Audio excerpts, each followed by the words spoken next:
ওকে, তো সবার কি ভিডিওস গুলো দেখা হয়েছে যেগুলো দেখতে বলা হয়েছিল উইকেন্ডের মধ্যে? হ্যাঁ ভাইয়া।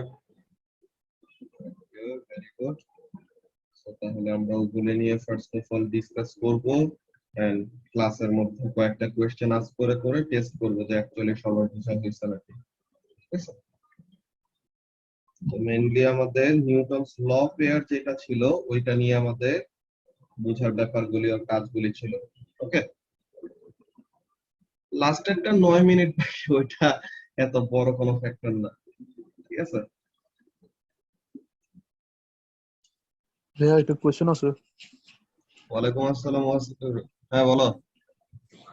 এখন যে মানে ইলেকট্রিক ভেহিকলের যে মানে একটা মানে মেইন স্ট্রিম হইতেছে যে মানে দিনের পর দিন, এখন যে ইলেকট্রিক যে এয়ারক্রাফট গুলো যেটা, এগুলো যদি লার্জ সাইজের তৈরি হয় তাহলে এগুলোর জন্য কত পাওয়ার লাগতে পারে?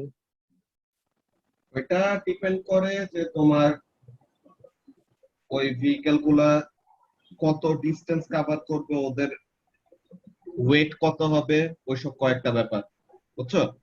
অনেকগুলা জিনিস এখানের মধ্যে ফ্যাক্টর তোমার মধ্যে আসবে। এরপর আবার ভেহিকেল গুলা যে বানাবো তাদের ডিজাইন গুলি দেখতে কেমন হবে, ওগুলাও কয়েকটা জিনিস আছে। তো অনেকগুলো ব্যাপার একসাথে মিলায় দেন এটা বলা যায়। এটা একবারে এখনই ডিরেক্টলি বলতে পারবা না যে কিভাবে কি হবে। আচ্ছা ভাইয়া, আর কোয়েশ্চেন, হ্যাঁ, একটা যে এয়ারক্রাফট আছে যে কনকর্ড, লাইক অনেক ফাস্ট একটা এয়ারক্রাফট ছিল, ওটা আর কি মানে ব্যান হইল, মানে বন্ধ হয়ে গেল কেন? লাইক প্রোডাকশন বন্ধ হইলো, এটা ব্যান হইলো কেন? আচ্ছা। তো ওই এয়ারক্রাফটটা মেইনলি কি কাজ করতো? বেসিক্যালি অনেক ফাস্ট ছিল আর কি, fast moving aircraft Concorde yes, যেটা, ওইটার পারপাস কি ছিল? To travel quickly. ও তো ট্রাভেল কি প্যাসেঞ্জার নেওয়া নিতে কি বলে দেওয়া নেওয়া করবে এরকম, নাকি ওয়ার এয়ারক্রাফট ছিল কোনটা? না ভাই, এটা প্রাইভেট জেট ছিল। So private Concorde. জেট এটা কি 1970s এর দিকেরটা, এটা কনকর্ডারটা? জি জি। সো এইখানের মধ্যে কয়েকটা স্পেসিফিক প্রবলেম ছিল যে ওখানে তোমার এত বেশি যে ফাস্ট সে যাইতো, সে অনেক বেশি করে তোমার নয়েজ পলিউশন ক্রিয়েট করতে, বুঝছো? এন্ড বিল্ডিংস গুলো যেগুলোর কাছাকাছি দিয়ে যায়, ওই বিল্ডিংস গুলোর অনেক বাজে লেভেলে ড্যামেজ করতে, বুঝছো? ও তো এইগুলি অনেক বাজে টাইপের প্রবলেম করতে দেখে দেন ইভেনচুয়ালি যে ইয়েস, কনভেন্সটা ফাস্ট হয়ে গেছিল, বাট স্টিল যেহেতু এটা ওরকম বিল্ডিংস গুলাকে ড্যামেজ করতে এন্ড এভরিথিং, তো এটার জন্য পরে ইভেনচুয়ালি তাকে ব্যান করে দেওয়া হয়েছে। আচ্ছা ভাই, আর কোয়েশ্চেন, লাইক কনকর্ডের মতো ফাস্ট একটা প্লেন, মানে এখন সময় কনকর্ডের মতো ফাস্ট একটা প্লেন বানানো যেতে পারে লাইক এই নয়েজ পলিউশন ছাড়াও? এটা ডিপেন্ড করে, এটা তো সায়েন্টিস্টরা চাবেই বানাইতে যে নয়েজ পলিউশন হবে না, বাট ফাস্ট কিছু একটা জিনিস, এই জিনিসটা চাবে। কিন্তু বানায় বানাইলে পরে তখন আর কি জানতে পারবো, পসিবল হওয়ার কথা। এখন যেহেতু টেকনোলজি আমাদের আরো অ্যাডভান্স হয়েছে, 50 বছরে আরো বাড়ছে না? সো জি। ভাইয়া স্টেলথ আরো, ফাইটার গুলো আছে না? হ্যাঁ ওগুলা আছে। সো ওই জিনিসটাই যে আমাদের মেইনলি ওখানে আরেকটা বড় ব্যাপার ছিল, বুঝছো ওয়াসির, যে ওখানে কিন্তু ভাড়া অনেক বেশি লাগতো। যে ফাস্ট ট্রাভেল করাইতে দেখে তখন ফেয়ার অনেক বেশি ছিল, প্লেন ফেয়ার। তো ওইটা অনেক বড় একটা ফ্যাক্টর ছিল। তো ফিউল ওখানে বেশি নিত। হ্যাঁ, আচ্ছা ভাইয়া, সনিক বুম হওয়ার কথা না, লাইক অনেকগুলো ফাইটার জেটস আছে কয়েকটাতে মানে হ্যাঁ সনিক বুম ওইটা হলো ক্রিয়েট তোমার করে। সাউন্ড ব্যারিয়ার নিয়ে। ওই যে তনয় জিজ্ঞাসা করলো যে সাউন্ড ব্যারিয়ার ব্রেক করলে পরে কি হয়। ঠিক আছে, সনিক বুমের ওখানে মধ্যে কাজটা কি, যে তুমি যদি সাউন্ডের স্পিডের থেকে বেশি স্পিডে যাও তো তখন একটা ব্যাপার হয়, কি হয়, একটা সার্টেন রিজিয়ন ক্রিয়েট হয় যেখানের মধ্যে তোমার প্রেসারের বিশাল একটা ডিফারেন্স ক্রিয়েট করে, বুঝছো? তো প্রেসার ডিফারেন্সের ওইটার জন্য অনেক বড় একটা যে বোম ব্লাস্ট হলে যেরকম টাইপের বিশাল সাউন্ড করে না, তো ওরকম বড় টাইপের জি সাউন্ড ভাইয়া, করে আর কি। বুঝছি ভাইয়া। আচ্ছা ইসমাইল কি বলতেছো ড্যামেজ? হ্যাঁ, নয়েজে প্লাস তোমার ওই থ্রাস্টের মধ্যেও।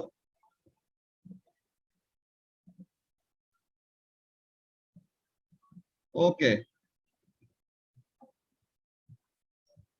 ওয়ালাইকুম আসসালাম তাজওয়ার। সো আজকে আমরা মেইনলি যেটা করব তোমাদেরকে তো ভিডিওস গুলি দিয়ে দিছিলাম যে নিউটনস ল পেয়ারের এই ব্যাপারগুলি যেন তোমরা নিজেরা ফার্স্টে ক্লিয়ার হয়ে থাকো আজকের ক্লাসের আগে। বাট আমি দেখতেছি যে অনেকজনই সবগুলি ভিডিও শেষ করতে পারে নাই, আনফরচুনেট একটা ব্যাপার। বাট ভিডিওস অ্যাকচুয়ালি ছিল অনেকগুলো, ডিউরেশন ছিল বেশি, সো ওইটা আর একটু টাইম লাগতে পারে দেখতে। সো আমরা নেক্সট ক্লাসে ওইটা নিয়ে ওরকম ডিসকাস করব, সমস্যা নাই। তো আজকের ক্লাসে আমরা ডিফারেন্ট একটা ট্যানজেন্ট নিয়ে একটা জিনিস ডিসকাস করি, ফ্রিকশন নিয়ে। ওকে, এই নিউটনস ল পেয়ারটা we will come back to this on Tuesday. ঠিক আছে, তো টিউসডের আগে সবাই কষ্ট করে তোমাদের ভিডিওস গুলি দেখে রাখো। আজকে রাতে কোনো ইউরোর খেলা নাই, কালকে রাতে কোনো ইউরোর খেলা নাই, সো হোপফুলি এই 2 রাতে ভালো মতো দেখে ফেলতে পারবা। সো আজকে আমরা এই নিউটনস ল পেয়ারটা একটু বাদ দিয়ে, বিকজ এটা অনেক বেশি ইম্পর্টেন্ট একটা টপিক, এই জিনিসটা আমাদের যদি সবার দেখা না হয়ে থাকে তাহলে ওয়ার্কশিটটা সলিউশন করায় ফেললে তখন তোমাদের প্র্যাকটিসটা হবে না আর কি। সো ফার্স্টে তোমরা একটু ওই ভিডিওস গুলো যেগুলো দেখতে বলছিলাম ওগুলো দেখে রাখো। এখন আমরা ফার্স্টে ফ্রিকশন নিয়ে একটু ডিল করব। Static friction and kinetic friction. Friction আমাদের আছে কিন্তু 2 টাইপের, বুঝছো? তো ওই ফ্রিকশন গুলো নিয়ে ফার্স্টে একটু আমরা কথাবার্তা বলি। So first of all let's see investigating friction.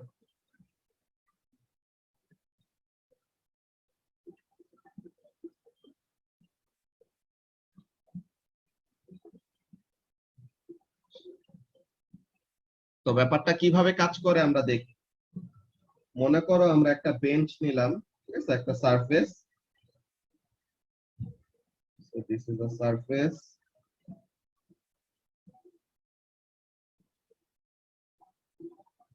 And এই সারফেসের এন্ডে একটা পুলি দিলাম। এই পুলির অ্যারাউন্ডে কি করবে? এই পুলির অ্যারাউন্ডে তোমার this is the পুলি। সো এই পুলির অ্যারাউন্ডে একটা ম্যাস আমরা অ্যাড করে দিব। ওখানে আমাদের কাজটা কিভাবে করতে হয়, লেটস সি।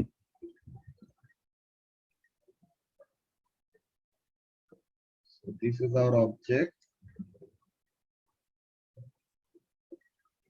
এই অবজেক্টের সাথে একটা স্ট্রিং কানেক্ট করা। স্ট্রিংটা এই পুলের উপর দিয়ে এরকম যাবে। ওকে, ইয়েস বলবো, সমস্যা নেই ফারহান। তো এটা নিয়ে আমরা কথা বলবো যে ফ্রিকশন অ্যাকচুয়ালি আমাদেরকে ওয়ার্কিং এর জন্য কিভাবে হেল্প করে। সো ফার্স্ট আমরা এটা দেখে নেই, দেন আজকে ক্লাসে আরো সময় থাকবে তখন এটা ডিসকাস করতে পারবো। ওকে, আচ্ছা, সো লেটস সি। এখন এখানে আমরা ম্যাস অ্যাড করব আর কি, যেরকম ইচ্ছে ওরকম ম্যাস অ্যাড করতে পারি। তো এখন ব্যাপারটা খেয়াল করো কি হবে। ফ্রিকশন কোন 2টা সারফেসের মধ্যে কাজ করবে দেখো। এই যে আমাদের ব্লু কালার দিয়ে যে বক্সটা ড্র করছি, হ্যাঁ, এই ব্লু কালার দিয়ে যে বক্সটা ড্র করছি আর হোয়াইট কালার দিয়ে যে বেঞ্চের যে সারফেসটা ড্র করছি, এই জায়গাটার মধ্যে, ঠিক আছে, এই জায়গাটার মধ্যে কি করবে? ফ্রিকশন কাজ করবে, যে এই 2টা সারফেসের মধ্যে ফ্রিকশন occurs here. এখন এখানে আমাদের কাজটা কি দেখো। So we have a mass, যে একটা মনে করো ব্লক অফ উড যার ম্যাস হলো m. Now this is a bench.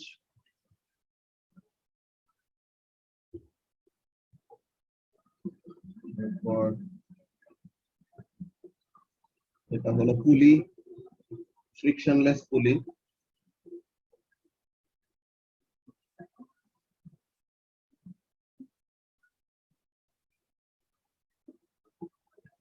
এটা হলো ইনএক্সটেন্সিবল স্ট্রিং। এইসব টার্মস তো তোমরা M1 এ অলরেডি শুনে ফেলছো, তাই না ঐশী?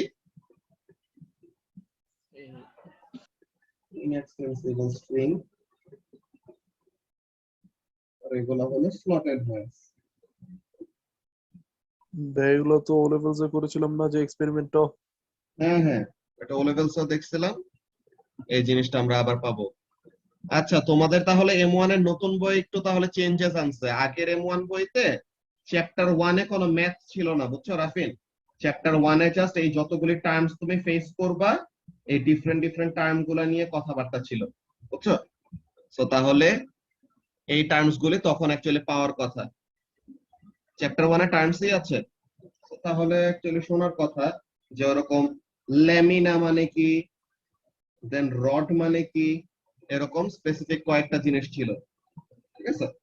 ল্যামিনা হলো এরকম একটা অবজেক্ট যার নাকি দুইটা ডাইমেনশন প্রমিনেন্ট, তার থিকনেসটা মনে করো খুবই খুবই কম, তো এর জন্য এগুলাকে কি বলা হয়? ল্যামিনা বলা হয়। দেন রড কাকে বলা হয়? যার লেন্থটা সবচেয়ে বেশি প্রমিনেন্ট, এমন টাইপের। তো এরকম কতগুলো ব্যাপার আছে, ওগুলা পাবা আস্তে আস্তে। তো এখন এখানের মধ্যে আমরা ব্যাপারটা দেখি, এই এক্সপেরিমেন্ট ও লেভেলসে যারা পড়ছিল তাদের মনে থাকার কথা, এটা নিয়ে ডিসকাস করা হয়েছিল, বাট স্টিল এখন আমরা এটা নিয়ে ডিসকাস করার পর দেন এক্সট্রা কিছু একটা যে আমরা কোএফিসিয়েন্ট অফ ফ্রিকশনের ছোট একটা কথাবার্তা বলবো।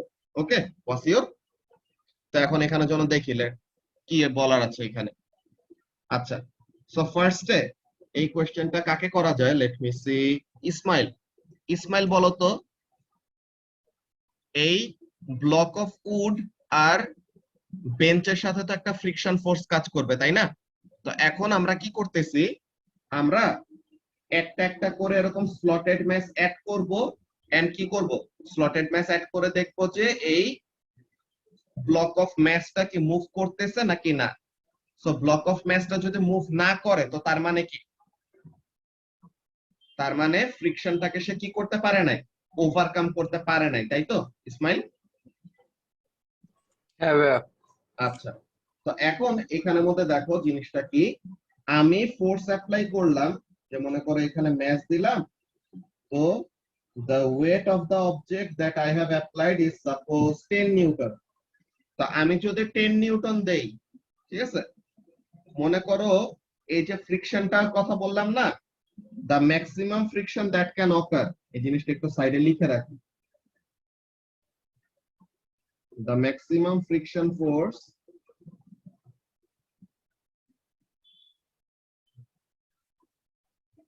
that can occur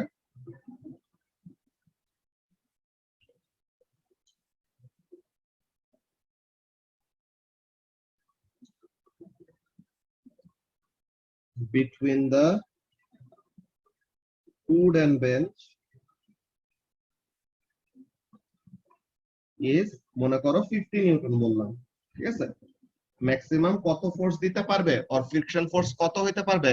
maximum 50 Newton. এখন আমি স্লটেড ম্যাচ দিলাম কত ইসমাইল? 10 নিউটনের। সো তার মানে কি, এইখানে একটা 10 নিউটনের একটা টেনশন ফোর্স কাজ করবে, এদিকে একটা 10 নিউটনের টেনশন ফোর্স কাজ করবে, যেটা কি করবে, এই ব্লু কালারের যে ব্লক অফ উডটা ড্র করছে তাকে টেনে সামনে নিয়ে আসা ট্রাই করবে। কিন্তু এটা কি সামনে টেনে নিয়ে আসতে পারবে নাকি পারবে না, কি মনে হয়? পারবে না। পারবে না। তো আমি ফোর্স এক্সার্ট করলাম 10 নিউটন, তো তাহলে সে ফ্রিকশন ফোর্স অ্যাপ্লাই করবে কত বলতো? আমি 10 নিউটন ফোর্স দিয়ে 50 তাকে সামনে দিয়ে টানতেছি, সে কি আমাকে 50 নিউটন ফোর্স দিয়ে পিছের দিকে পুশ করবে? না। তো তাহলে কত নিউটন ফোর্স দিবে? 10 নিউটন। 10 নিউটন। এক্সেলেন্ট। এই ব্যাপারটা অনেকজনে একটু কনফিউজ করে ফেলে, তুমি ফার্স্টে মনে হয় 50 বলছিলা, সমস্যা নাই। তো ব্যাপারটা দেখো সবাই, যে এখানের মধ্যে কাজটা কি হচ্ছে, আমি ফোর্স এক্সার্ট করলাম 10, তো তার মানে 10 নিউটন ফোর্স দিয়ে আমি কি করতে চাচ্ছি, অবজেক্টটাকে মুভ করার ট্রাই করতেছি, ঠিক আছে Tajwar?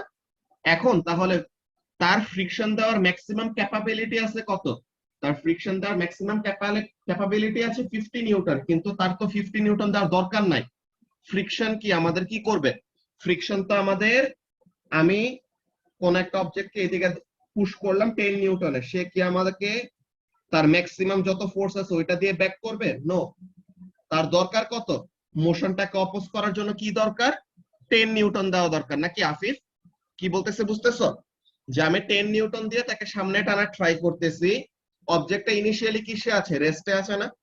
So since the object is initially at rest, তো তার মানে অবজেক্টের উপরে যদি কোনো আনব্যালেন্সড ফোর্স কাজ না করে, তো তাহলে অবজেক্টটা কি থাকবে? সারা জীবনই রেস্টে থাকবে। নিউটনস ফার্স্ট ল যেরকম আমরা পড়ছিলাম ওইরকম। তো তাহলে এখানের মধ্যে কাজটা কি, যে আমি 10 নিউটন ফোর্স দিয়ে অবজেক্টটাকে সামনের দিকে টানতেছি, তো তাহলে সে আমাকে কত ফ্রিকশন ফোর্স দিয়ে অপোজ করবে, যত ফোর্স দিতেছি তত ফোর্স দিয়ে সে কি করবে, আমাকে অপোজ করবে। বুঝতে পারছো? তো তাহলে 10 নিউটন ফোর্স দিলাম, 10 নিউটন দিয়ে অপোজ করলো, ঠিক আছে, ভালো কথা। তো তাহলে আনব্যালেন্স ফোর্স হলো কত অবজেক্টের উপরে? 0 অবজেক্টের উপর আনব্যালেন্স ফোর্স 0। তো তাহলে আনব্যালেন্স ফোর্স 0 হওয়ার আগে, হ্যাঁ, আনব্যালেন্স ফোর্স 0 হওয়ার আগে অবজেক্টের ভেলোসিটি কত ছিল? কোনো ভেলোসিটি ছিল না। তো তার মানে যে রেস্টে ছিল তার উপরে যদি কোনো আনব্যালেন্সড ফোর্স এক্সার্ট করা না হয়, সে কি থাকবে? রেস্টেই থাকবে, নাকি শাহরিয়ার? তো তাহলে এটা গেল। নাও আমি ফোর্স আর একটু বাড়াই দিলাম, যে 10 নিউটন দিয়ে তো পারলাম না ফ্রিকশনটাকে ওভারকাম করতে। এখন আমি চাইতেছি এটা কি, ফ্রিকশনের ভ্যালুটা কত এটা বের করতে চাইতেছি আসলে। তো আমি এখন আরেকটু ফোর্স বাড়াই দিলাম, তো এখন দিলাম কত, 20 নিউটন। তো এখন আমি ফোর্স দিলাম 20 নিউটন, তো তার মানে 20 নিউটন ফোর্স দিয়ে আমি তাকে কি করতেছি, সামনের দিকে পুল করতেছি। তার ম্যাক্সিমাম ফ্রিকশন দেওয়ার ক্যাপাবিলিটি আছে কত মাহিন? তার ম্যাক্সিমাম ফ্রিকশন ফোর্স দেওয়ার ক্যাপাবিলিটি আছে কিন্তু 50, কিন্তু সে আমাকে দিবে কত? 20 দিবে, বিকজ 20 নিউটন ফোর্স দিয়ে তাকে মুভ করানোর ট্রাই করতেছি। সে কি করবে, এক্স্যাক্টলি 20 নিউটন দেওয়ার যদি তার ক্যাপাবিলিটি থাকে, সে কি করবে, 20 নিউটন দিয়ে এটাকে ব্যালেন্স আউট করে দিবে, তাই না? Very good. এরপরে 20 নিউটন দিয়েও পারলাম না। নাও হোয়াট আই ডু, আরো ফোর্স বাড়াইলাম, 30 নিউটন দিলাম। 30 নিউটন দিয়ে কি পারবো এটাকে মুভ করাইতে সুমাইয়া? আমি যদি 30 নিউটন ফোর্স অ্যাপ্লাই করি, সো তাহলে সে কত ফ্রিকশন দিয়ে এটাকে অপোজ করবে?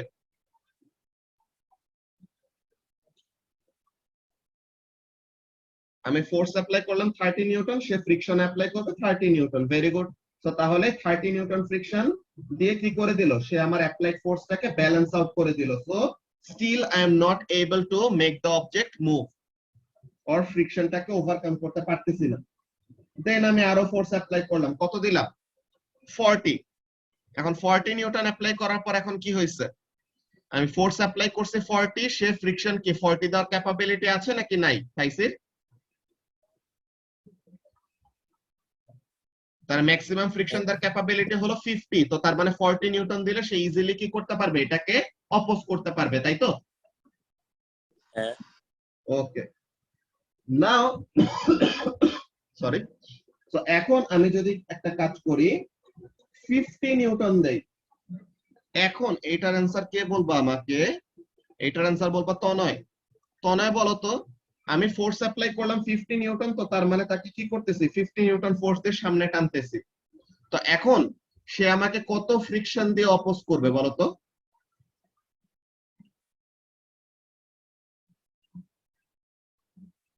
ফিফটি নিউটন ফোর্স দিয়ে অপোজ করবে। তো তাহলে এখন এই জিনিসটা যদি জিজ্ঞাসা করি, অবজেক্টটা কি মুভ করবে নাকি না, কি মনে হয়? করবে না। অবজেক্টটা মুভ করবে না। এক্সেলেন্ট। কেন? বিকজ আমি ফোর্স অ্যাপ্লাই করতেছি 50, সে তার একদম ম্যাক্সিমাম পসিবল যে লিমিট, ওই 50 নিউটন ফোর্স দিয়ে সে এটাকে কি করতে পারতেছে, কোন মতে ব্যালেন্স আউট করলো। তো তার মানে কি, আনব্যালেন্স ফোর্স কত, 0। তো তার মানে অবজেক্টটা কি করবে না, মুভ করবে না। তো এর জন্য আমাদের এই এক্সপেরিমেন্টের সময় একটা টেকনিক ইউজ করতে হয়। টেকনিকটা কি ওয়াসিওর মনে আছে? Force extension. এখানে টেকনিকটা হলো, আমরা এভরি টাইম একটা ফোর্স অ্যাপ্লাই করে প্রথমে দেখবো যে সে আপনা আপনি মুভ করতেছে নাকি না। যদি সে আপনা আপনি মুভ না করে, দেন তাকে কি করব, জেন্টেল একটা পুশ দিব। বুঝছো কি করব? এই যে আমাদের ব্লক অফ উডটা আছে, ব্লক অফ উডটাকে একটা জেন্টেল পুশ দিব, যে দেখবো যে জেন্টেল পুশ দেওয়াতেও তার মধ্যে কোনো ইফেক্ট আসে নাকি না। তো আমি তোমাদেরকে মাত্র কোয়েশ্চেন করে করে কনসেপ্টটা ঠিক করলাম। এখন আমি এক্সপ্লেনেশনটা লিখলে পরে হোপফুলি তোমরা বুঝতে পারবা। আমি নিউমেরিক্যাল ভ্যালু দিয়ে বুঝাইছি, তো এটা নরমালি নিউমেরিক্যাল ভ্যালু দিয়ে না বুঝায় জেনারেল ইকুয়েশন লিখতে হয়। ওই ব্যাপারগুলো আমরা বলতেছি একটা একটা করে। সো ফার্স্টে সবাই একটু এক্সপ্লেনেশনটা খেয়াল করো, আমরা এক্সপেরিমেন্টটা কিভাবে করব। হ্যাঁ বলো ইসমাইল, কি কোয়েশ্চেন? আচ্ছা ভাইয়া, যদি আমরা ম্যাস ধরো এখানে 60 নিউটন দিলাম, সো এখন যে বেঞ্চটা আছে বেঞ্চের হাফ হইছে 50 নিউটন ফ্রিকশন দিতে পারবে এন্ড বাকি হাফ 60 নিউটন ফ্রিকশন দিতে পারবে। সো 60 নিউটন ম্যাসের জন্য তো বেঞ্চের ও তো হাফ 50 নিউটনে, হাফ মানে টেক্সচার ডিফারেন্ট আর কি। ও আচ্ছা আচ্ছা, হ্যাঁ হ্যাঁ সো এখন মনে করো 50 নিউটন যতটুকু জায়গায় ফ্রিকশনটা দিতে পারবে ওইখানে তো যে অবজেক্ট আছে এটা তো এক্সেলারেট করবে, রাইট? হ্যাঁ হ্যাঁ সো এক্সেলারেট করার পর যখন 60 newton and 60 newton cancel out হয়ে যাবে তখন কি মুভমেন্টে থাকবে না অবজেক্টটা, ইয়েস ইয়েস, নাকি কনস্ট্যান্ট থাইমা ভেলোসিটিতে যাবে? মুভ করবে, কনস্ট্যান্ট ভেলোসিটিতে মুভ করবে। ও আচ্ছা আচ্ছা, এটাই এটাই জিজ্ঞেস করতে চাইছিলাম। সুন্দর কোশ্চেন, ভালো চিন্তা করছো। ওকে, সো আমরা এখানের মধ্যে যেই এক্সপ্লেনেশনের কথাটা বলতেছিলাম ওই জিনিসটা সবাই একটু খেয়াল করো। তোমাদের এখন লিখতে হবে না, আমি লিখতেছি, তোমরা একটু ফার্স্টে বুঝা ট্রাই করো, দেন স্ক্রিনশট নিয়ে পরে কপি করতে পারবা, ঠিক আছে? সো ফার্স্টে let's see set up the apparatus as shown in the diagram.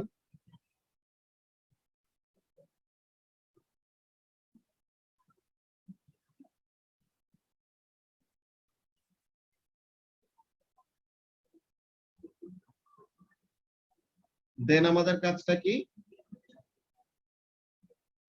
Add a slotted base and see if the block moves or not. If it doesn't move,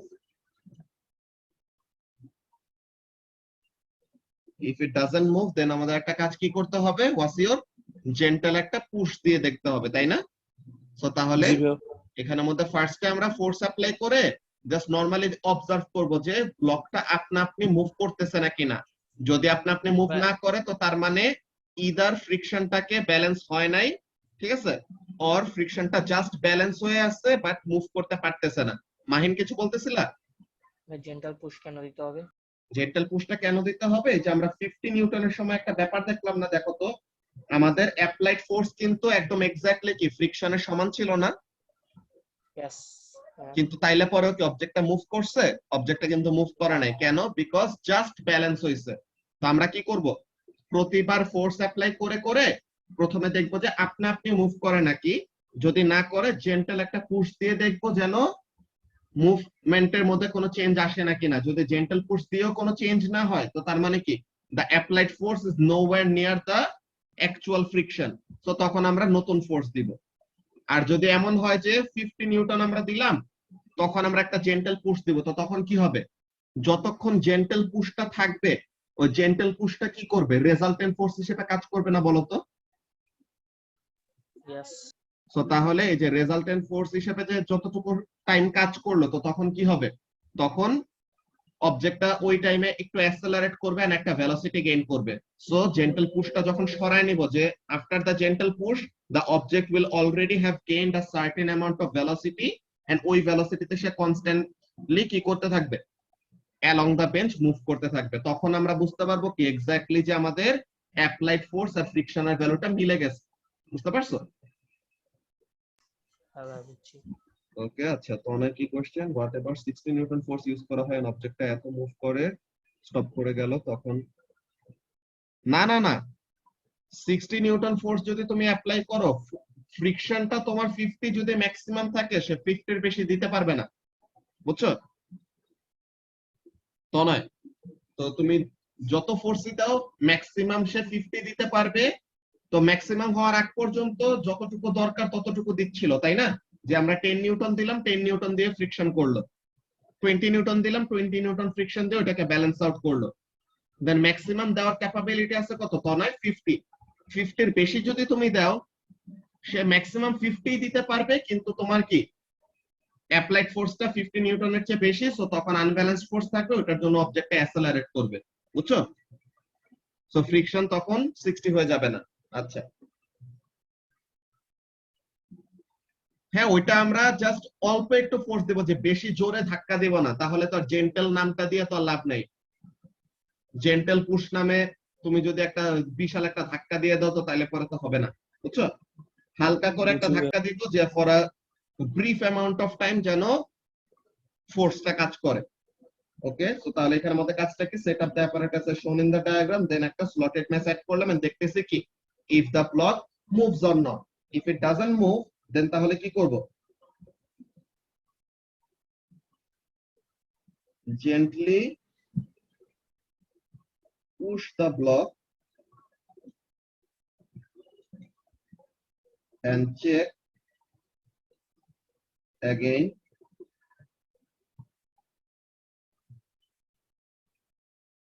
if it still doesn't move, তো তখন কি করব, নতুন force apply করব আবার, ঠিক আছে? if it still doesn't move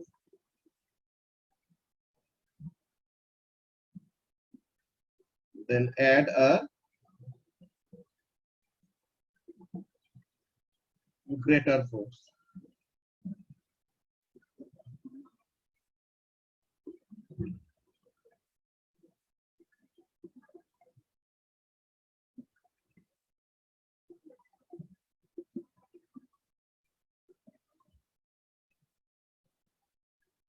At the end of the string. তো এইভাবে করে করে আমরা কি করব, সেম প্রসিডিওরটা ক্যারি অন করতে থাকবো। আচ্ছা, আরেকটা কোয়েশ্চেন,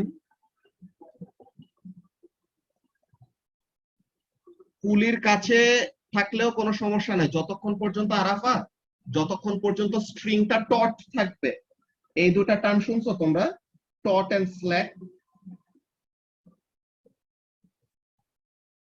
যতক্ষণ পর্যন্ত স্ট্রিংটা টট থাকবে ততক্ষণ পর্যন্ত টেনশন আমাদের সেম, ওইটা কাছে হোক দূরে হোক যায় আসে না। ওকে, আর স্ল্যাক হয়ে যাওয়া মানে কি, ওইটা লুজ হয়ে গেছে, তো তখন কি করবে না, তখন টেনশন ফোর্সটা আগের মতো স্ট্রংলি কাজ করবে না, ঠিক আছে?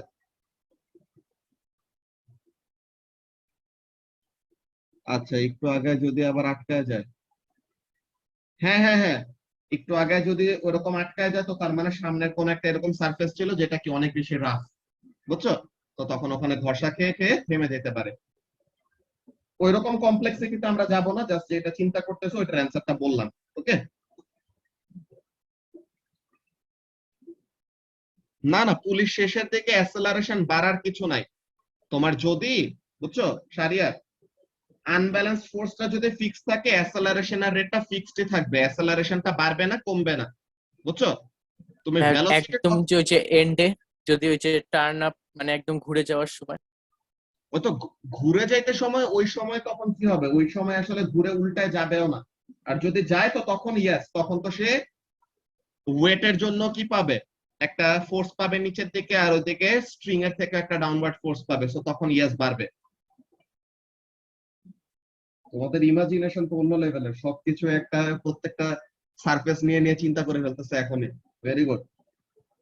আচ্ছা, তো তাহলে এখানের মধ্যে কাজটা কি, ফার্স্টে আমরা ফোর্স অ্যাপ্লাই করলাম, দেন দেখলাম যে সে নিজে থেকে মুভ করতেছে নাকি না।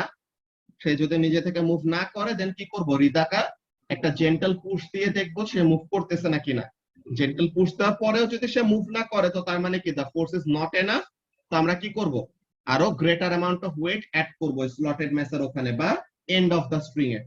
দেন আবার সেম টাইপের প্রসিডিওরটা ক্যারি অন করতে থাকবো যতক্ষণ না পর্যন্ত কি হয়, যতক্ষণ না পর্যন্ত জেন্টাল পুশ দেওয়াতে জাস্ট অল্প একটু ভেলোসিটি গেইন করে, দেন ওই কনস্ট্যান্ট ভেলোসিটিতে মুভ করা মানে কি, আনব্যালেন্সড ফোর্স জিরো, ওই জিনিসটা লিখতেছি এখানে, একটু খেয়াল করো সবাই। তো তাহলে at the end of the string then carry out the same procedure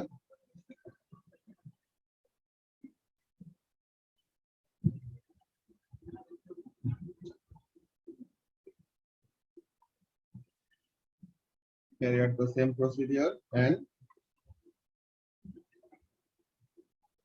when the block moves at a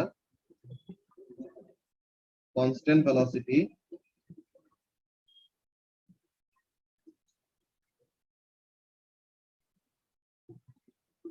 after the gentle push,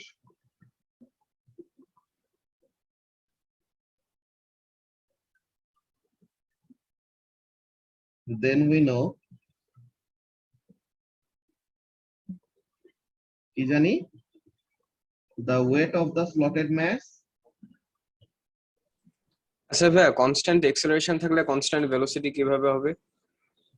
অ্যাসেলারেশনটা constant আমাদের থাকবে না। ব্যাপারটা হলো এরকম, আমরা যখন নাকি কাজটা কি করতেছে বলি, আমরা ফোর্সটা অ্যাপ্লাই করতেছে এরকম, দেন 50 নিউটন ফোর্স যখন নাকি হইলো, ঠিক আছে, ফর দিস সিচুয়েশন আমরা 50 নিউটন দিয়ে এক্সাম্পলটা বলতেছি, পরে তোমার জন্য কমপ্লেক্সিটি বাড়াও বলবো, সমস্যা নাই।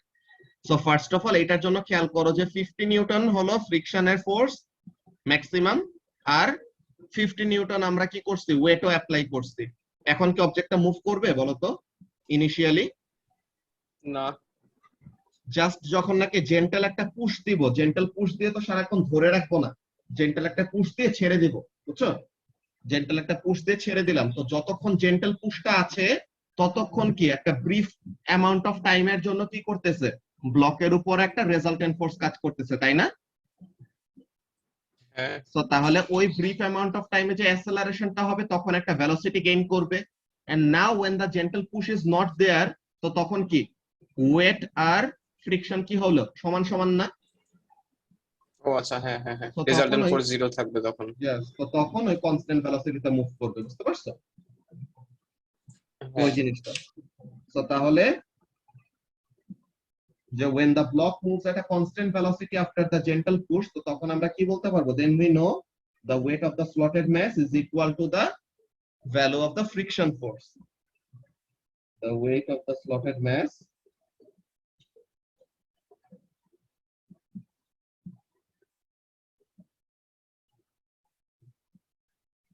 equal to the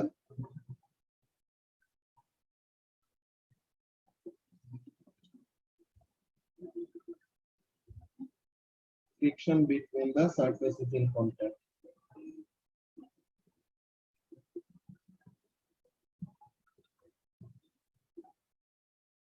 ওকে, তো এখন কমপ্লেক্স চিন্তা যারা নাকি করতে চাও তারা একটু এখানের মধ্যে শুনো, যে মনে করো আমি তো এখানের মধ্যে সুন্দর একটা ভ্যালু দিলাম, তাই না ফারহান?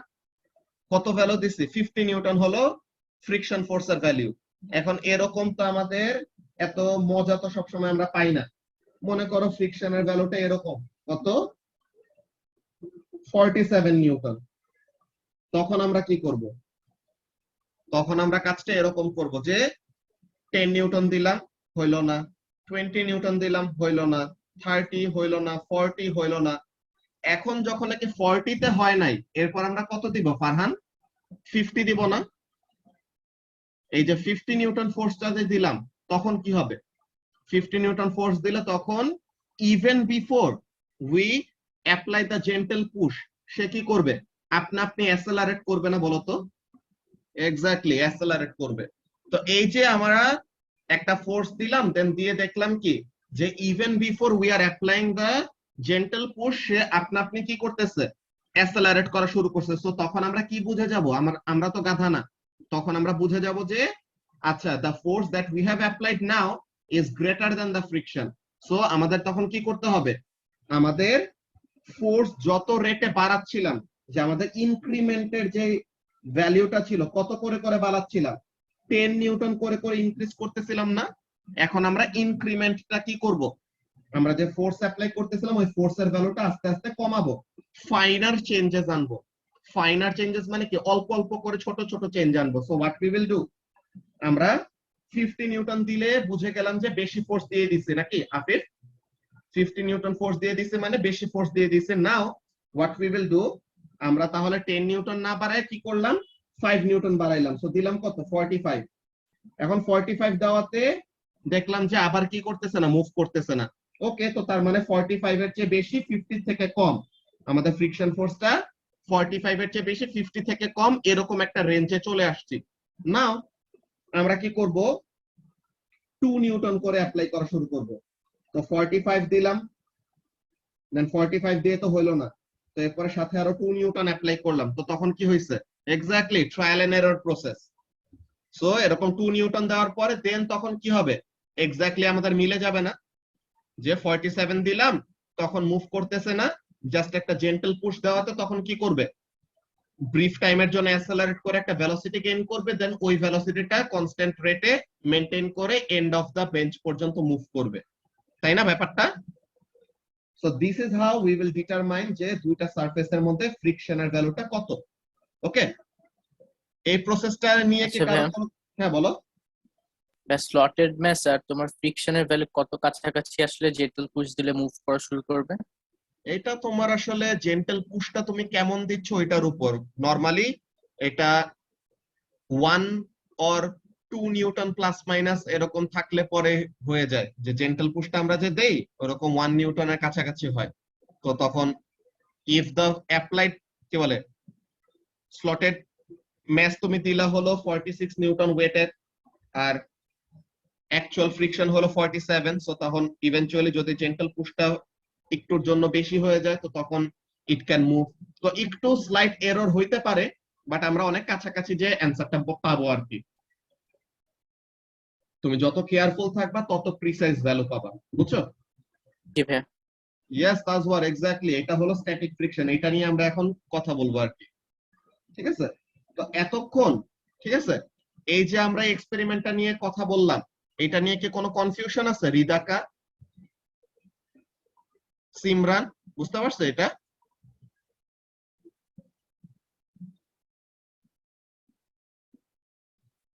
ওকে, সো তাহলে যদি কোনো কনফিউশন না থাকে দ্যাটস ভেরি গুড।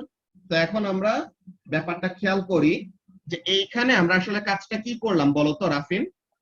আমরা একটা অবজেক্টকে একটা অবজেক্ট রেস্টে ছিল, রেস্ট থেকে একটা অবজেক্টকে কি করাইলাম, মুভ করাইলাম নাকি? সো একটা অবজেক্ট রেস্টে থাকতে সময় যেই ফ্রিকশন ফোর্স অ্যাপ্লাই করে বা যেই ফ্রিকশন অফার করে ওই ফ্রিকশনটাকে আমরা একটা নামে ডাকি যেটাকে বলা হয় স্ট্যাটিক ফ্রিকশন। তো এটা নিয়ে আমরা একটু পরে ডিটেইলে বলতেছি, এই মিটিং এর 1 মিনিটের কম আছে, নেক্সট টাইম জয়েন করো, ওখানে বলতেছি।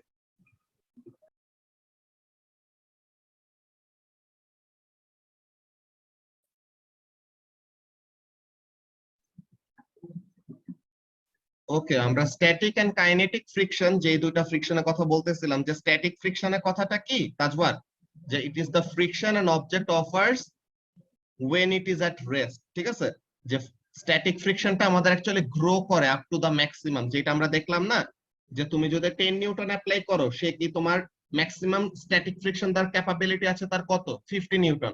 তো তুমি 10 নিউটন অ্যাপ্লাই করলে সে কি করবে, 50 নিউটন দিয়ে তোমাকে ব্যাক দিবে না, সে যত দরকার ওইটা দিয়ে তোমাকে কি করবে, অপোজ করবে।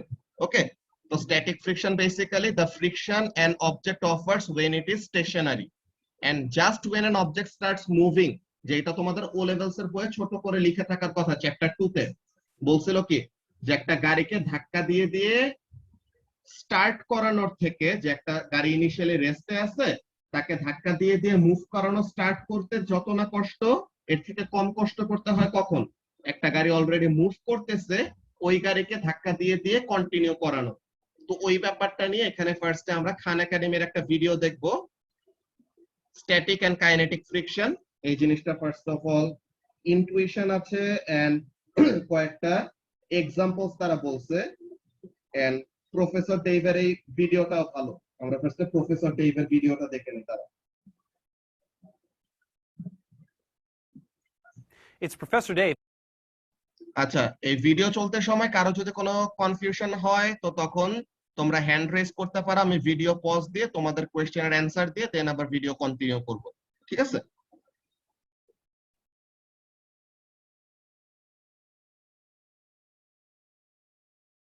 Let's learn about friction.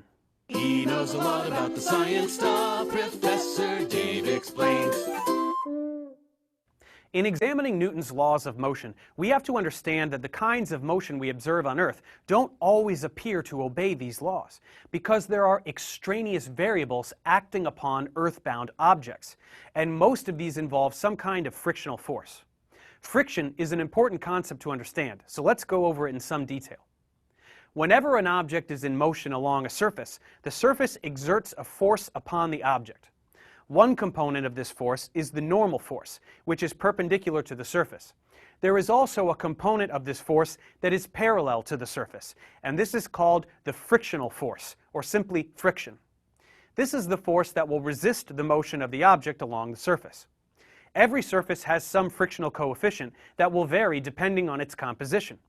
To see this demonstrated, try to push a small block across some ice, and then try to push it across some sandpaper. These materials differ in their resistance to motion for reasons that relate to their composition.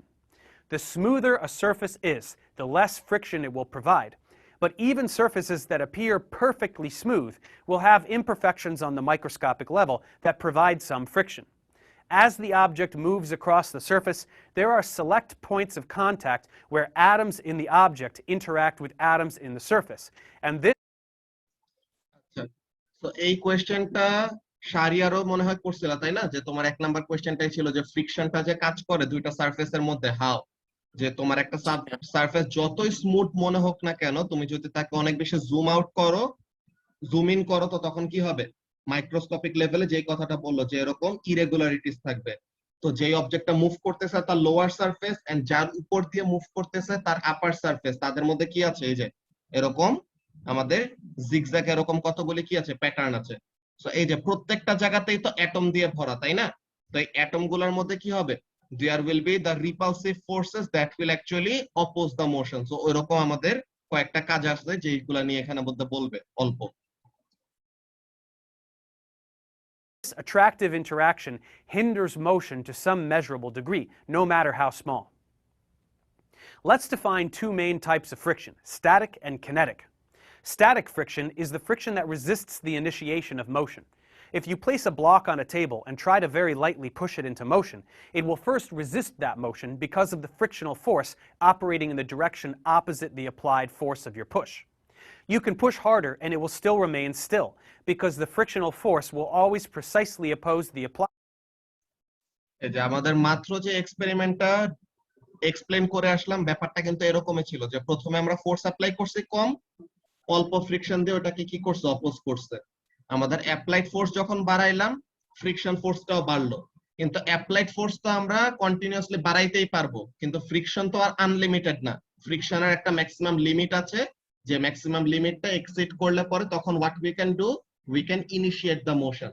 So Tajwar যে ডেফিনেশনটা চাচ্ছিলা ওই জিনিসটা একদম specifically একটু আগে যেটা স্লাইডে ছিল, কি জিনিস, যে it is the force that opposes the initiation of motion. বুঝতে পারছো তাজওয়ার? জি স্যার। ওকে, সো এরপর আমরা দেখি কি বলে। applied force. Static friction will increase until the magnitude of the applied force exceeds the maximum static frictional force the table can exert. Then the force of the push can no longer be cancelled out, and the block will begin to accelerate. This frictional force is proportional to the normal force, so the heavier the object, the greater the normal force, and the greater the frictional force. This is because as the weight of the object increases, the harder it presses down on the surface, which will increase the number of contact points between the object and the surface.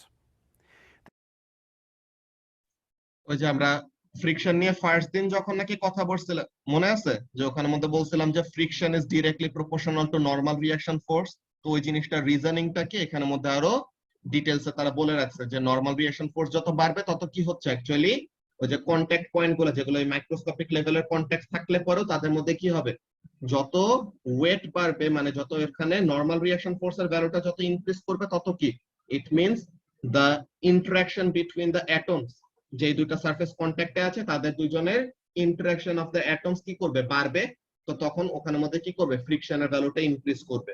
So একটা হলো কত বেশি normal reaction force কাজ করে ওইটার উপরে friction depend করে, and আরেকটা জিনিস কি, কোএফিশিয়েন্ট অফ ফ্রিকশন, যে সারফেসটা কতটুকু স্মুথ আর কতটুকু rough. Okay,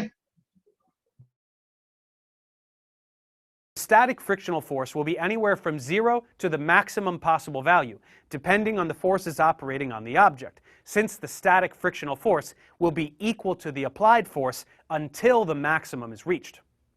The magnitude of this maximum can be calculated this way. F max is equal to the coefficient of static friction times the magnitude of the normal force. This coefficient, represented by the Greek letter mu, is unitless and unique to the surface in question, and we have tabulated these coefficients for a variety of common surfaces like glass, steel, wood, and rubber, and the various combinations thereof. As we said, once the applied force exceeds the maximum static friction, the object will begin to move. Bear in mind that this equation involves scalar quantities, not vectors, and therefore implies nothing about direction. As we said, static friction opposes the initiation of motion, but once an object is in motion, it is now moving against kinetic friction. This is the force that opposes relative sliding motion. Kinetic friction is always lesser than static friction, which you will notice if you try to push any object across a surface, like a heavy box across the floor. It will be more difficult to get the box going than it is to keep it moving once you've started. There are coefficients of kinetic friction. এই যে মাত্র যে কথাটা বললাম যে যখন নাকি কোনো একটা অবজেক্টকে তুমি মুভ করাইতে চাবা, যে ইনিশিয়ালি সে যদি রেস্টে থাকে তাকে তুমি ধাক্কা দিয়ে তার মোশন স্টার্ট করাইতে যত না কষ্ট হবে, একবার মুভমেন্ট শুরু করে দিলে তখন কিন্তু কষ্ট আরো কমে যায়। কেন? এটা দেখো কোএফিশিয়েন্ট অফ ফ্রিকশন গুলার ভ্যালু গুলা দেখলে পরে বোঝা যাবে যে যখন নাকি রেস্টে আছে, যে স্ট্যাটিক ফ্রিকশন একটা হলো এস দিয়ে আর কাইনেটিক ফ্রিকশন একটা হলো কে দিয়ে রিপ্রেজেন্ট করা। ওকে, সবাই একটু খেয়াল করো কাজটা কি। এইগুলা জিনিস কিন্তু এত বেশি ডিটেইলস আমাদের জানতে হবে না, জাস্ট আমরা যত ভালোভাবে জানবো তত অন্য টাইপের প্রিন্সিপাল গুলি বুঝতে পারবো। ওকে, ইয়েস ইয়েস মাহিন, এটাই।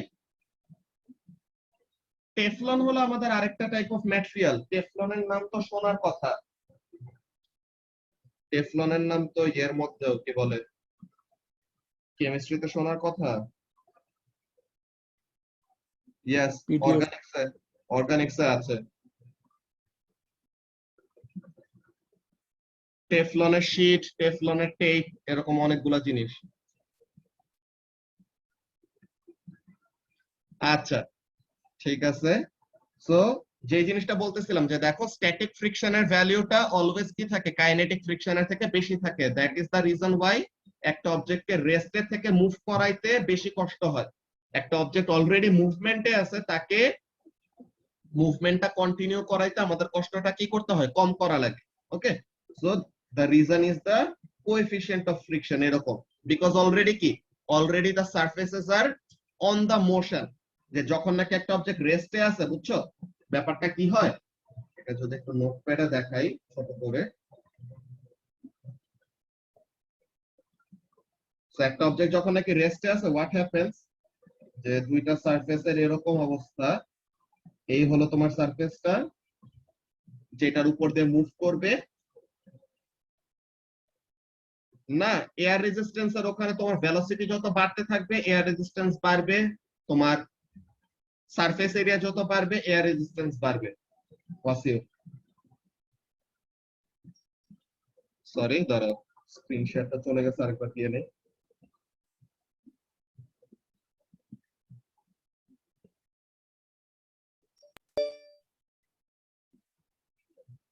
ওকে, সো তাহলে যে কথাটা বলতেছিলাম, দেখো when an object is at rest, so what happens, এই যে এই সারফেস গুলো একদম ইন্টারলক হয়ে থাকে, বুঝছো। তো এই অবজেক্টটা যে নাকি মুভ করবে, সে কি করতেছে, যেই সারফেসের উপর দিয়ে মুভ করবে তার সাথে তার ওই যে উঁচা নিচা পার্ট গুলো একদম পুরো ইন্টারলক হয়ে আছে। এন্ড যখন নাকি কি হবে, once it goes in motion, তো তখন কিন্তু সে অলরেডি এই হোল গুলা থেকে, যে উঁচা নিচা যে গ্রুপ গুলা আছে ভ্যালি গুলা আছে, এগুলা থেকে একটু উপরে উঠে দেন কি করতেছে, স্লাইড করতেছে। তো তখন কম্পারেটিভলি কি হয়ে যায়, ফ্রিকশনটা কম ফিল করে। তো এরকম টাইপের একটা এক্সপ্লেনেশন এখানে দেওয়ার কথা এই ভিডিওতে। লেটস সি, এই ভিডিওটা অনেক আগে দেখছিলাম, সো এখানে মধ্যে দেখি কি বলে। As well, and these will be different from the coefficients of static friction for the same materials. These values allow us to calculate the magnitude of the kinetic frictional force acting on a sliding object. Friction isn't always a nuisance. It can also be used to our advantage. When we walk, the static friction between our feet and the ground allows us to propel ourselves forward, rather than our feet simply sliding back. Car tires take advantage of friction to move the car forward, and they are designed with grooves to divert water away so that it does not interfere with the contact between the tire and the ground. This allows it to maintain traction rather than skidding. We should note that air resistance is another type of fluid friction. When a car or a plane moves through the atmosphere, the particles in the air hinder its motion, offering some kinetic friction. This is true of motion through any fluid in a way that depends on the viscosity of the fluid, which represents the fluid. এই ভিসকসিটি টার্মটা আমাদের আসবে সামনে যে materials related পড়ালেখা যখন করব তখন এটা আসবে ইউনিট 1 এর লাস্টের দিকে। সো এটা মজার একটা টপিক। এখন এখানে যতটুকু বলতেছে একটু শুনে নাও, পরে আমরা আরো ডিটেইলস এগুলো পড়ব। Its resistance to flow. So by now we are familiar with a few of the vectors we will commonly use in physics. An object at rest on a flat surface on Earth will experience a downward force due to its weight, as well as an upward normal force that is equal in magnitude. If some horizontal force is applied, there will also be an opposing frictional force. If the applied force is less than the maximum static frictional force of that surface, the horizontal vectors will cancel each other out, just like the vertical ones, and the object will remain at rest. If the applied force exceeds the maximum friction, the object will accelerate in the direction of the push, and the kinetic frictional force will oppose its forward motion. So we can expect to see these four vectors in lots of the free body diagrams from this point forward. A common example is the inclined plane.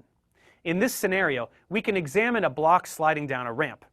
Gravity, represented by mg, will pull straight down, and this vector can be divided into components that are perpendicular and parallel to the incline. Those will be mg cosine theta and mg sine theta.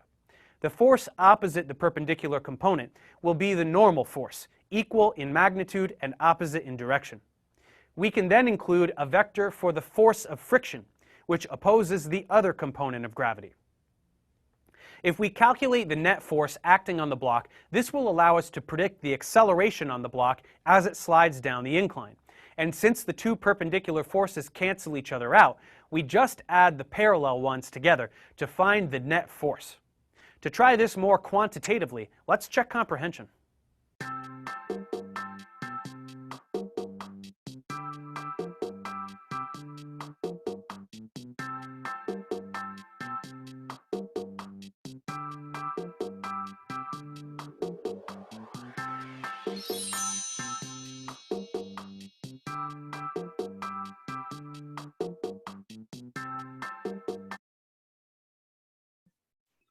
এই যে এখানে ম্যাথটা করে দিছে, এই ম্যাথটা কিন্তু আমাদেরও নিজেদের পারার কথা এখন, তাই না? যে একটা ইনক্লাইন সারফেসের ইনক্লাইনেশন কত, অ্যাঙ্গেল কত এটা দেওয়া 35 ডিগ্রি, ম্যাস কত এটা জানি, তো তার মানে ওয়েট জানি, তো অ্যাঙ্গেল এই যে পারপেন্ডিকুলার টু দা প্লেনের সাথে অ্যাঙ্গেলটা কত হবে, থিটা।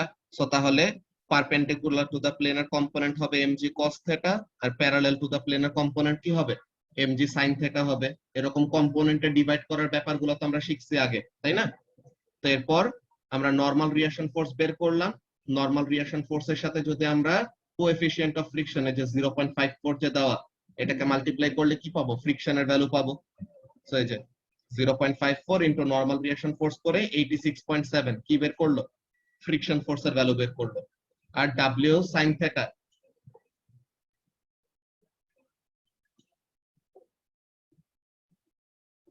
হ্যাঁ হ্যাঁ ওগুলাতেও যদি আমাদের এরকম অ্যাঙ্গেলে কোনো কিছু কাজ করে মাহিন, ওইটা আমরা প্রজেক্টাইল মোশনের মধ্যে আসবো, যে আমাদের সুবাত ইকুয়েশনের ওইসবের মধ্যেও এগুলা জিনিস আসতে পারে, বুঝতে পারছো? যদি আমাদের মোশনটা একটা সিঙ্গেল লাইনে না হয়ে যদি দুইটা ডাইমেনশনে হয়, একটা অ্যাঙ্গেলে কাজ করে, তখন আমরা এরকম সাইন থিটা কস থিটা নিয়ে আসতে পারি, ঠিক আছে? তো এখন এখানের মধ্যে কাজটা কি, যে এমজি সাইন থিটাটা কি ট্রাই করতেছে, অবজেক্টটাকে ডাউন দা স্লোপ নিয়ে আসা ট্রাই করতেছে, আর ফ্রিকশনটা কি ট্রাই করতেছে, মোশনটাকে অপোজ করার। সো তাহলে এই দুটো ফোর্সের ডিফারেন্স থেকে আমরা কি পাবো, অ্যাসেলারেশন। আর উই নো আনব্যালেন্সড কি বলে, এই দুটো ফোর্সের ডিফারেন্স থেকে আনব্যালেন্সড ফোর্স পাবো, and unbalanced force is equal to ma। তো ওখানে থেকে অ্যাসেলারেশনটা বের করা হয়েছে। তো এরকম টাইপের ম্যাথ, এটা একদম M1 এর টিপিক্যাল ম্যাথ। তো এইসবের প্রবলেম হওয়া আসলে উচিত না। এখন অলরেডি আমরা যেসব কম্পোনেন্টস গুলো শিখে গেছি, এগুলা ইউজ করে আমাদের এরকম টাইপের ম্যাথ গুলো করতে পারা উচিত, ঠিক আছে? এই টাইপের ম্যাথ তোমাদের ফিজিক্সে ডিরেক্টলি এত বড় ম্যাথ আসবে না, বাট স্টিল আমরা ফিজিক্সের থেকে এইগুলা ব্যাপার অলরেডি শিখে যাওয়ার কথা। কারো কি এই ম্যাথটা নিয়ে কোনো প্রবলেম আছে যা দেখতে পাচ্ছ স্ক্রিনে?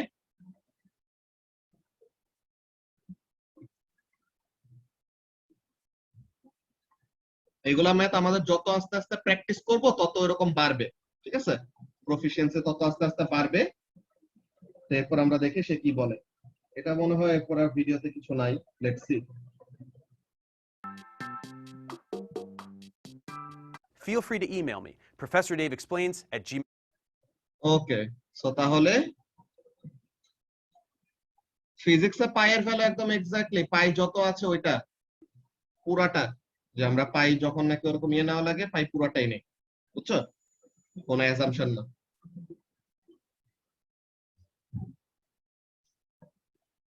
নরমালি তো এখন তোমাদের সব জায়গাতেই পায়ের ভ্যালুটা ডিরেক্টলি ক্যালকুলেটরে যা ভ্যালু আসে ওইটাই নিতে হওয়ার কথা। কোনটাই কি এখন অ্যাসাম্পশন করো যে 22/7 or 3.14 or যে কোনো কিছু? আচ্ছা 3.14 কিসে ধরো? আচ্ছা, তো এটা আমাদের ডিরেক্টলি এখন ম্যাথস এর জন্য নরমালি ক্যালকুলেটর বসাইলে যেটা আসে ওই জিনিসটা আসার কথা। আচ্ছা হ্যাঁ, ইঞ্জিনিয়াররা তো ভাই ওরা যে কি করে, পাই এর ভ্যালু 3, ই এর ভ্যালু 3, মানে অ্যাসাম্পশনের পুরা এক্সট্রিম লেভেলে চলে যায়। ওকে, সো কারো কোনো কোয়েশ্চেন নাই? That's very good. আচ্ছা একটা কোয়েশ্চেন আছে, লেটস সি। এরকম যদি হয়, আচ্ছা তো আমরা একটা ডায়াগ্রাম দেখি। মেইল করলে রিপ্লাই করা উচিত, আর না হলে তো বলার কথা না যে মেইল করো আমাকে। তো মেইল যদি করো তার স্প্যাম ফোল্ডারে চলে না গেলে রিপ্লাই পাওয়া উচিত। ওরা নরমালি ইমেলটাকে প্রেফার করে কমিউনিকেশন পারপাসে। আচ্ছা, সো একজন এই কোয়েশ্চেনটা করছে, তোমাদের মধ্যে থেকে আমি অ্যানসারটা বের করব, লেটস সি। সো এই একটা অবজেক্ট, কি বলে, এই একটা incline plane, okay, inclined at an angle theta degree.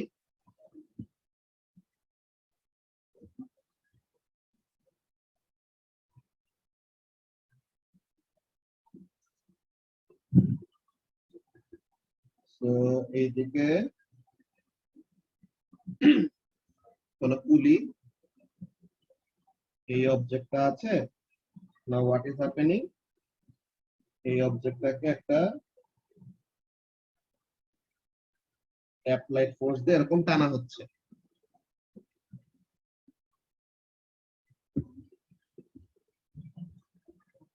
হ্যাঁ, এমনও হইতে পারে ইসমাইল যে অনেকগুলো সেম টাইপের কোয়েশ্চেন্স আসলে পরে তখন ওইটার রিপ্লাই হিসেবে ভিডিও বানায় দিবে। আচ্ছা, সো এখন এইটা একজন কোয়েশ্চেন করছে, সো আমি তোমাদের মধ্যে থেকে কয়জনকে একটু জিজ্ঞাসা করি যে এইটার উপরে ফোর্সেস গুলি কি কি কাজ করতে পারে। Okay, so first of all Aryan বলো তো, what will be the forces acting on this object? এই ব্লু কালার দিয়ে যে অবজেক্টটা ড্র করা তার উপরে কি কি ফোর্স কাজ করবে?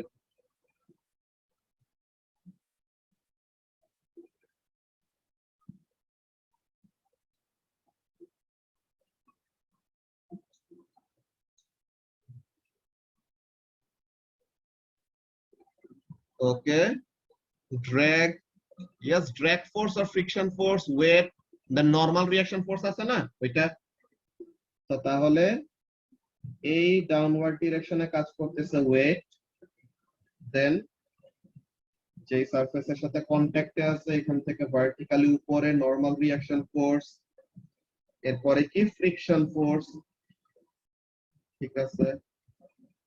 সো এদিকে কাজ করবে কি ফ্রিকশন ফোর্স, দেন হোয়াট, এই যে আমাদের একটা ম্যাচ যে ঝুলানো আছে, হ্যাঁ সুমাইয়া, এই যে আমাদের একটা ম্যাচ হ্যাং করা আছে এটা, তো এই ম্যাচের কি আছে, একটা ওয়েট আছে না?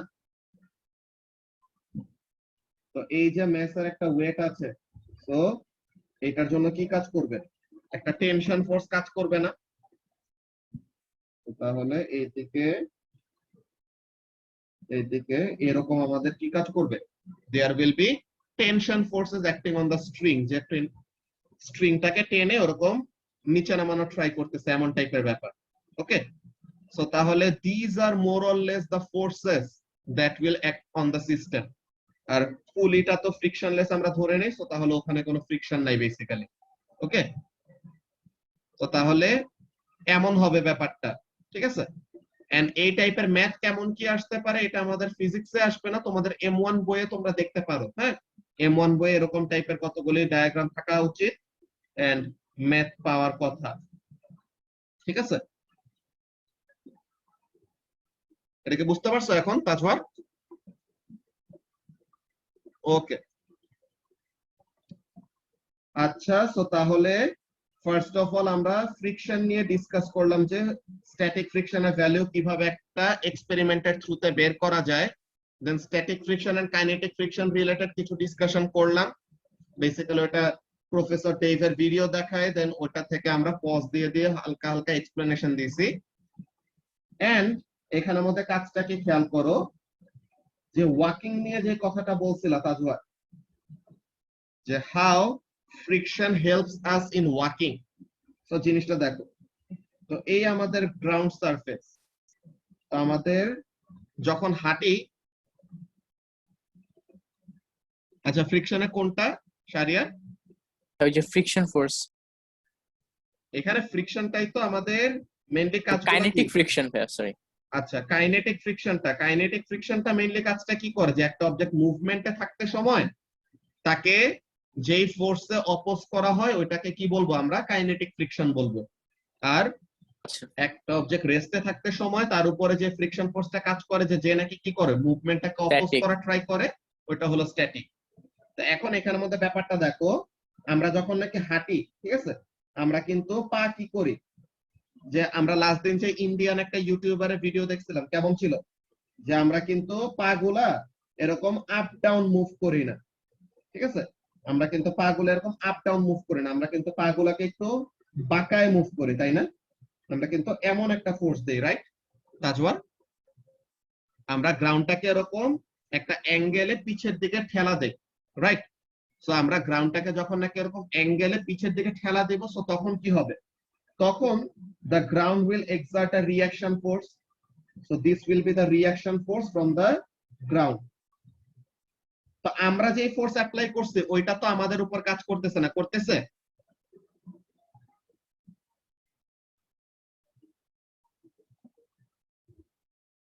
আমরা যে ফোর্স অ্যাপ্লাই করছি ওইটা কাজ করতেছে গ্রাউন্ডের উপর, এটা গ্রাউন্ডের ব্যাপার। আমরা আমাদের উপরে কি ফোর্স কাজ করতেছে ওইটা দেখতে চাই। তো তাহলে reaction force on feet from ground, এটা ব্লু কালারটা। তো আমরা ফোর্স এক্সার্ট করছে অ্যাঙ্গেলে, ওই ব্যাপারটা মুছে দেই তাহলে যেন কনফিউশনটা না থাকে। ওকে, সো আমরা কি করলাম, অ্যাঙ্গেলে ফোর্স অ্যাপ্লাই করলাম, তো রিঅ্যাকশন ফোর্স এইভাবে পাইছি। তো এখন রিঅ্যাকশন ফোর্সের তাহলে কি, এটা সিন্স পারফেক্টলি পারপেন্ডিকুলার হলো না, পারফেক্টলি প্যারালাল না, তো তাহলে তার কি থাকবে? দুটো কম্পোনেন্ট থাকবে। So the perpendicular to the plane, এই কম্পোনেন্টটা কি? Normal reaction force. And parallel to the plane যে কম্পোনেন্টটা, এটা কি হবে? সরি, এটা হবে আমাদের দা ফ্রিকশন ফোর্স। এখন দেখো হোয়াট উইল হ্যাপেন, ওয়েট যেটা ছিল, তো নরমাল রিঅ্যাকশন ফোর্সটা কি করবে? নরমাল রিঅ্যাকশন ফোর্সটা ওয়েটটাকে ব্যালেন্স করে দিবে। And what about the friction force? এই ফোর্সটা কি? This is the unbalanced force that will act on our feet in the forward direction. So তাহলে আমরা গ্রাউন্ডে যখন নাকি মুভ করি, হোয়াট উই অ্যাকচুয়ালি ডু, আমরা গ্রাউন্ডকে এরকম পিছের দিকে ধাক্কা দেই, and this causes us to move in the forward direction. এই ফ্রিকশন ফোর্সের জন্য যে আমরা গ্রাউন্ডকে কি করি, বেসিক্যালি বোকা বানাই, যে আমরা গ্রাউন্ডকে দেখাই যে আমরা পিছের দিকে ফোর্স দিচ্ছি, তো আমরা পিছের দিকে যাইতে চাই গ্রাউন্ড ভাবে। তো গ্রাউন্ড আমাদেরকে কি করে, যে রিঅ্যাকশন ফোর্সটা দেয়, ওইটার একটা কম্পোনেন্ট ফরওয়ার্ড ডিরেকশনে কাজ করে, that helps us to move forward. বুঝতে পারছো তাজওয়ার? এই সেম জিনিসটা তোমাদের গাড়ি নিয়েও আসবে। কেমন? যে গাড়ির চাকা অ্যাকচুয়ালি কোন দিকে ঘুরে জানো? ফরওয়ার্ড। পিছের দিকে ঘুরে। গাড়ির চাকা কিন্তু এরকম ঘুরে, যে আমরা যদি গাড়ি আঁকি, ক্লকওয়াইজ না? ওটা ডিপেন্ড করে তুমি গাড়িকে কোন দিকে নিতে চাচ্ছ, ক্লকওয়াইজ নাকি অ্যান্টি ক্লকওয়াইজ, এরকম ডাইরেক্টলি বলা যায় না। তো এখন if you want to move in this direction, ঠিক আছে, এই দিকে মুভ করতে চাও, তো এখানে আমাদের কাজটা কি? তুমি এদিকে মুভ করতে চাচ্ছ, তো গাড়ির চাকাটা কি করবে, গাড়ির চাকাটা কিন্তু এই দিকে ঘুরবে, বুঝছো? গাড়ির চাকাটা কি করবে, এই যে অ্যারো দিয়ে ড্র করলাম ব্লু কালারের, এই ডিরেকশনে রোটেট করে গাড়ির চাকাটা। কেন? গাড়ির চাকাটা তখন কি করবে, the tire will push the ground in which direction, the tire will push the ground in this direction. এটা কি, force by wheel on ground. তো তাহলে আমরা যে লাস্ট দিন নিউটন ল পেয়ার নিয়ে পড়ালেখা করছিলাম, যেটা আমরা আরো ডিটেলসে সামনে দেখব, ওকে? তো এখন এখানের মধ্যে কাজটা কি হবে, এখানে হ্যাঁ উইন্ডো ডিজাইন আমি এরকম গাড়ি অনেক সুন্দর সুন্দর রাখতে পারি, বুঝছো? স্টিয়ারিং এত উপরে একটি।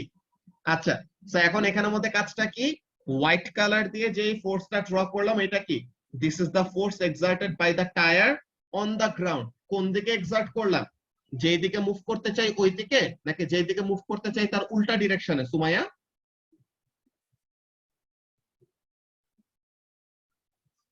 আমরা কিন্তু মুভ করতে চাচ্ছি এই ডিরেকশনে, right? We are trying to move towards right.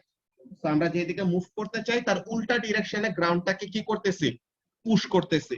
So ground কি করবে, according to Newton's third law, according to Newton's third law, the ground will exert a forward force on the tire. So এটা কি হবে, force by ground on the wheel or on the tire, যেটাই বলো। So তাহলে এখানের মধ্যে কি হচ্ছে, গাড়ির উপরে কোন ফোর্সটা কাজ করতেছে বলো তো সুমাইয়া? গাড়ির উপরে কি অরেঞ্জ ফোর্সটা নাকি হোয়াইট ফোর্সটা? অন দা কার কোনটা কাজ করবে, এই ফোর্সটা নাকি? This is the force acting on the car. So এই ফোর্সটা কি করবে, this force will act as the unbalanced force and cause the car to move forward. So তার মানে অ্যাকচুয়ালি কিন্তু আমরা কি করি, ফ্রিকশনটাকে ইউজ করে যে আমরা হুইলটাকে উল্টা দিকে ঘুরাই। সো হুইলটা যেদিকে ঘুরতেছে তার উল্টা ডিরেকশনে কি করবে, গ্রাউন্ড আমাদেরকে ফ্রিকশন ফোর্স দিবে। So that is actually the force that causes the car to move. বুঝতে পারছো রাফিন? এই ব্যাপারগুলো তা লাস্ট ক্লাসে ওইগুলো আমরা ক্লিয়ার করছিলাম। সো এখানের মধ্যে জাস্ট ডায়াগ্রাম এঁকে আরেকবার দেখাই দিলাম। এটা নিয়ে তো কোনো প্রবলেম নাই আছে কারো?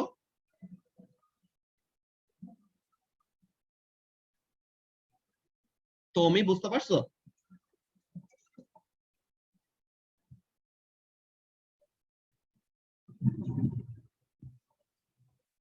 ওকে, সো তাহলে এইগুলা ছিল বেসিক্যালি আমাদের ফ্রিকশন নিয়ে ডিটেইল ডিসকাশন। এই যে এই জিনিসটাই ফারহান, এই জিনিসটাই লাস্ট ক্লাসে আমরা বলতেছিলাম যে দেখো ফ্রি বডি ফোর্স ডায়াগ্রামটা যখন খেয়াল করবা, হ্যাঁ তাজওয়ার, এটা দেখো তো হোয়াইট কালার ফোর্সটা কার উপরে কাজ করতেছে, গাড়ির উপরে এই ফোর্সটা আছে। This is acting on the ground, হ্যাঁ? তো যখন নাকি when you will actually consider only the car, যে যখন নাকি শুধু গাড়িটাকে কনসিডার করতেছো, কি হচ্ছে, গাড়ির ওয়েট হলো নিচে, নরমাল রিঅ্যাকশন ফোর্স হলো উপরে, এন্ড দিস ওয়ান, এই যে this one will act as the unbalanced force. White colour দিয়ে যেটা ড্র করছো ওইটা তো গাড়ির উপরে না, ওইটা কার উপর, ওইটা গ্রাউন্ডের উপরে কাজ করতেছে, বুঝছো? সো তাহলে this is the free body force diagram on the car. So that is why it actually causes the car to accelerate forward. Okay, so এই ভুলটা কেউ করো না যে এইখানে অনেকজনই এই দুইটা ফোর্স দেখে ভাবে যে আচ্ছা একটা equal amount of forward force, equal amount of backward force, so they should cancel each other out. No, এই দুইটা ফোর্স তো সেম অবজেক্টের উপরে কাজ করতেছে না, একটা কাজ করতেছে গাড়ির উপর আর একটা কাজ করতেছে কিসের উপরে, গ্রাউন্ডের উপরে। ব্যাপারটা কি ক্লিয়ার হয়েছে আরাফাত, কি বললাম? Yes sir. ওকে, সো তাহলে এই কনফিউশনটা যেন অ্যারাইজ না করে এর জন্যই বলছি যে নিউটনস ল পেয়ার গুলি আমাদের জন্য খুবই খুবই ইম্পর্টেন্ট। সো তোমাদের যেহেতু সবার ভিডিওগুলো দেখা শেষ হয় নাই, নেক্সট ক্লাসের আগে প্লিজ সবগুলি ভিডিও দেখে কমপ্লিট করে রাখবেন, ওয়ার্কশিটটা শেষ করবা, তাহলে যেন আমরা নেক্সট ক্লাসে নিউটনস ল পেয়ার গুলি নিয়ে ডিসকাশন শেষ করতে পারি। ওকে, তুমি সাইমা কোথায় আজকে?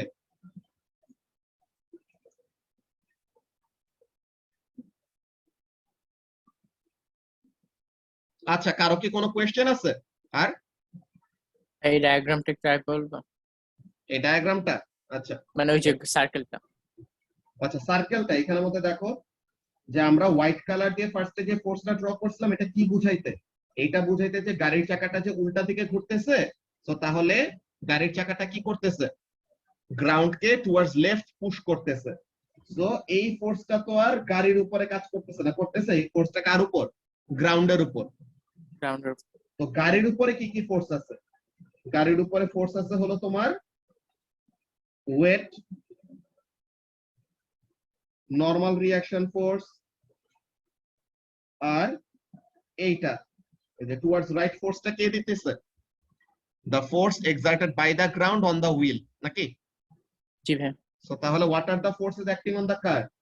ভার্টিক্যাল ফোর্সেস হলো নরমাল রিঅ্যাকশন ফোর্স আর ওয়েট, আর হরাইজন্টাল ফোর্সটা কি? The friction force by the ground. Friction. যে গ্রাউন্ডটা হুইলের উপরে যে ফ্রিকশনটা অ্যাপ্লাই করছে কোন দিকে? Towards right.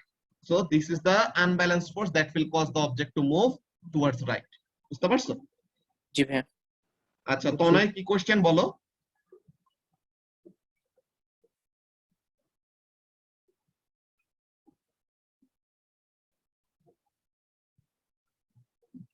ওকে, আর কারো কি কোনো কোশ্চেন আছে?